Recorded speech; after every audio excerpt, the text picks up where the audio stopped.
এক একজন এক এক দিকে চলে যাবে, অনুষ্ঠান নষ্ট। টাঙ্গাইলে এক জায়গায় অনুষ্ঠানে গিয়েছিলাম, 5 জায়গায় রান্না হয়েছিল। পরে বাড়ির মালিক বলতেছে আর জীবনে আমি এই অনুষ্ঠানই করি। আচ্ছা, কে রান্না? আর নিমন্ত্রণ দিব না, সাধুগুরু আমার দরকার নেই। মানে সাধুগুরুর প্রতি মানুষের অনীহা ভাব চলে আসবে। কেন আসবে? কারণ ওই যে জমকলি শুক্রাচার্য আগেই বলেছে যে আমরাও সাধুগুরু বৈষ্ণব হব, আমরা বিভ্রান্ত সৃষ্টি করাবো। এই জন্য সাধুগুরু বৈষ্ণবের মধ্যেও বিভ্রান্ত সৃষ্টি করাচ্ছে। সঠিক পথে থাকাটা, সঠিকভাবে চলাটাও খুব কঠিন। এই জন্য ভগবান শ্রীকৃষ্ণ গীতায় বলেছে যে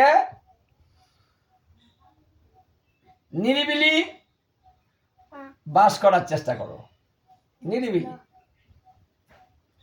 এত সঙ্গ না, নিরিবিলি থাকো, কথা কম বলো। কথা কম হলে বাজে কথা কম হবে, আর কথা যত বেশি হবে আন কথাও ততই বাড়ে। এই জন্য জমকলি শুক্রাচার্যের কাছ থেকে বাঁচতে হলে আমাদের কি করতে হবে? প্রথম বেছে নিতে হবে গুরু।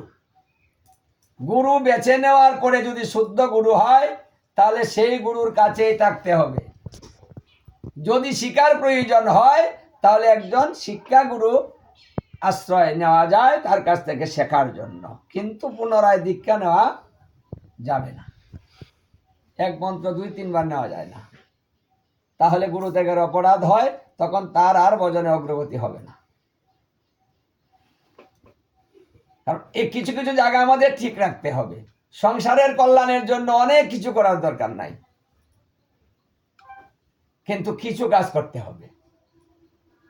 যেমন প্রতি বছর এই বাড়িতে একটু আলোচনা গীতা ভাগবতের এটা করতে হবে প্রতি বছর, যে কোনো গৃহ, এটা গৃহীদের জন্য কল্যাণ। কারণ নৃসিংহ পুরাণে নৃসিংহদেবের কাছে প্রহ্লাদ বলেছিলেন যে তুমি আমাকে বর দিতে চেয়েছ, তাহলে এই বর দাও যেন কলিকালে ঘরে ঘরে বৈষ্ণব হয়। তখন নৃসিংহদেব বলেছিল যে প্রহ্লাদ, তুমি ছোট্ট বালক, এই ঘরে ঘরে বৈষ্ণব হলে এখানে তোমার কি লাভ? আরে তুমি নিজে কিছু নাও, মানে তুমি যদি কিছু নাও তাহলে তোমার লাভ হবে। আচ্ছা, ঘরে ঘরে বৈষ্ণব হলে ওটা তোমার কি লাভ বলো? কিন্তু ওই ছোট্ট বালক বলেছিল যে হে প্রভু, ঘরে ঘরে যদি বৈষ্ণব হয় তাহলে কলিজীবের লাভ হবে, কলিজীবের লাভ হবে, বৈষ্ণব সেবা দিবে, বৈষ্ণব সবাইকে প্রসাদ দিবে, বৈষ্ণব তোমার গুণকীর্তন করবে, ওটা সবাই শ্রবণ করবে। এই কাজ তো বৈষ্ণব ছাড়া কেউ করবে না, ওটা বৈষ্ণব করবে। তাহলে বাড়ির সবাই একটু একটু করে তোমার কৃপাটা লাভ করতে পারবে। হ্যাঁ, তাহলে বৈষ্ণব হলে এটা গৃহের সকলের, একজনও যদি হয় তাহলে গৃহের সকলেই তোমার কৃপা লাভ করবে। একদিন সেও বৈষ্ণব হবে, কারণ বৈষ্ণবের গৃহে থেকে কিন্তু ধীরে ধীরে বৈষ্ণব হয়, কেউ না কেউ হবে, বাড়বই। তাহলে জীবের যদি কল্যাণ হয় তাহলে সেই কল্যাণটা আমিও ভাগ পাবো। যে না, জীবের কল্যাণ হচ্ছে, 10-এর কল্যাণ হলে নিজের কল্যাণ একাই হয়। তাই আমার কল্যাণের চিন্তা আমি করছি না, সবাই যেন ভালো থাকে আমি সেই চিন্তা করছি। তখন নৃসিংহদেব খুব খুশি হয়েছিলেন যে না, তুমি জগতের কল্যাণের চিন্তা করছো, তাই তোমার নিজের কল্যাণও হয়ে যাবে। কারণ যে পরের ভালো চিন্তা করে তার ভালো প্রভু স্বয়ং করে।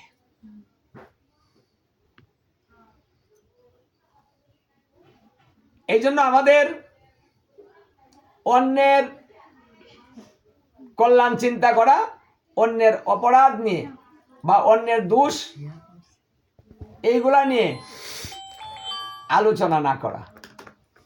অন্যের দোষ নিয়ে আমার দরকার নেই, যা খুশি তাই করুক বাসে। হ্যাঁ, কারণ পরনিন্দা পরচর্চা যে করে তার পাপ সে গ্রহণ করে। তাহলে তার পাপ আমার গ্রহণ করার দরকার নেই, অর্থটা নিয়ে ও বসে থাকুক।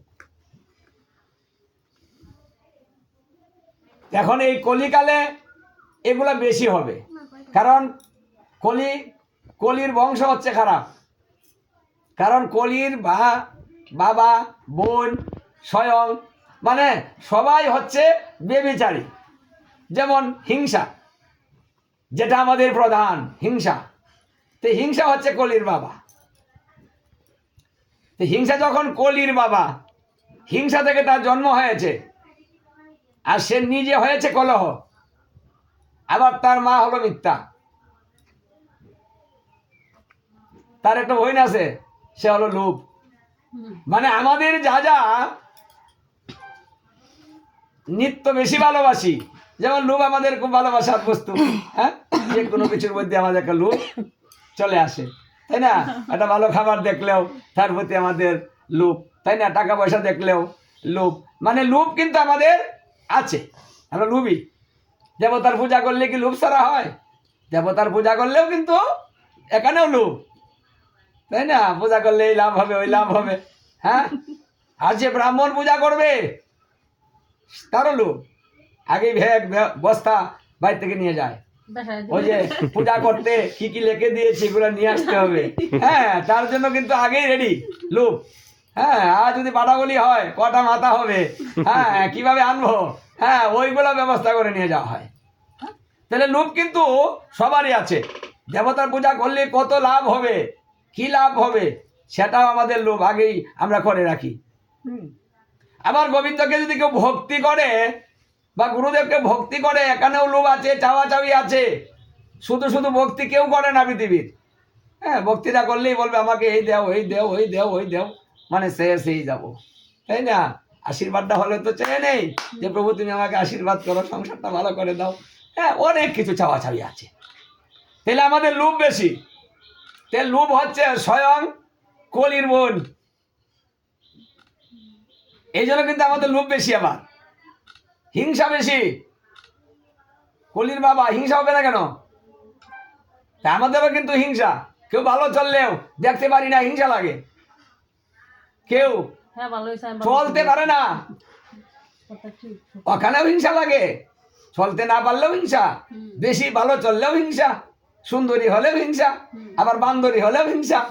মানে সর্বক্ষেত্রে হিংসা।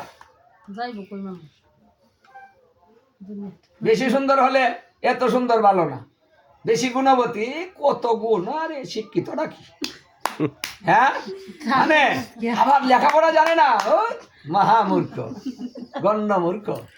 হ্যাঁ, সর্বক্ষেত্রে হিংসা, সর্বক্ষেত্রে হিংসা, লোভ এবং মিথ্যা। যার মা, কলির মা মিথ্যা, তাহলে মিথ্যা তো আমাদের আরো আরো ভালো লাগে। কারণ মিথ্যা কথার মতো মজা কিছুর মধ্যে নেই। তো মিথ্যা কথা বলতে ভালো লাগে। এমন কোনো লোক আছে মিথ্যা কথা বলবে না?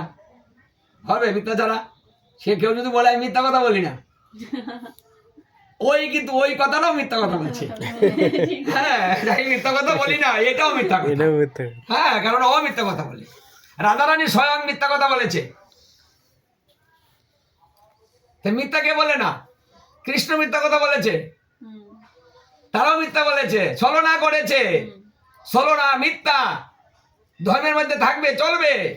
বলরাম কিন্তু কৃষ্ণকে বলেছিল যে হে কৃষ্ণ, তুমি এই গীতায় মানে তুমি যে গীত করেছ, এই যে যুদ্ধক্ষেত্রে এত ছলনা তুমি করেছ, অনেক ছলনা তুমি করেছ, তুমি ধার্মিক, কেন তুমি ছলনা করলে, কেন তুমি মিথ্যা কথা বললে, এটা কি তোমার ধর্ম?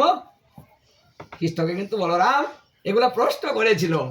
কৃষ্ণ উত্তর দিয়েছিল, দাদা ঠিকই বলেছ, অনেক ছলনা করেছি, আমি মিথ্যা বলেছি। তবে শুনো, যদি ছলনা করিলে, মিথ্যা বলিলে, মানে এই কথা বলার প্রয়োজন হয় ধর্মকে প্রতিষ্ঠিত করার জন্য। মিথ্যা বলার প্রয়োজন হয় মানে ছলনা করার প্রয়োজন হয় যদি ধর্মকে প্রতিষ্ঠিত করার জন্য, তাহলে ও দাদা ওটাকেও ধর্ম বলেই জানিও। তাহলে মিথ্যা কথা বললে পাপ হয় না। তাহলে মিথ্যা কোথায় বললে পাপ হয় ওইটুক শুধু জানা দরকার। কারো জীবন রক্ষা করুন, মিথ্যা কথা বলুন, সমস্যা নেই, পাপ হবে না। সম্মান রক্ষা করতে মিথ্যা কথা বলুন, পাপ হয় না। অথচ আমরা সম্মান যেন নষ্ট হয় তার জন্য মিথ্যা কথা বলি। হ্যাঁ, না দেখলেও বলি আমিও দেখছি, শুনছি, মানে ওর খারাপটা হোক, হয়ে যাক। এই জন্য গোবিন্দের সেবা পূজা করতে গেলে মিথ্যা কথা বলতে হয়। বলুন, পাপ হবে না।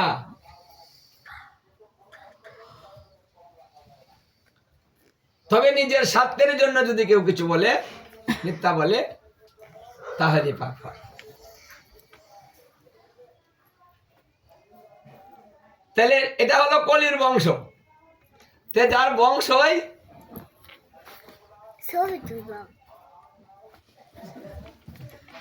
সবকিছুর মধ্যে এবার কলির বংশ ছড়িয়ে পড়েছে, আমরা কি করে ভালো থাকবো?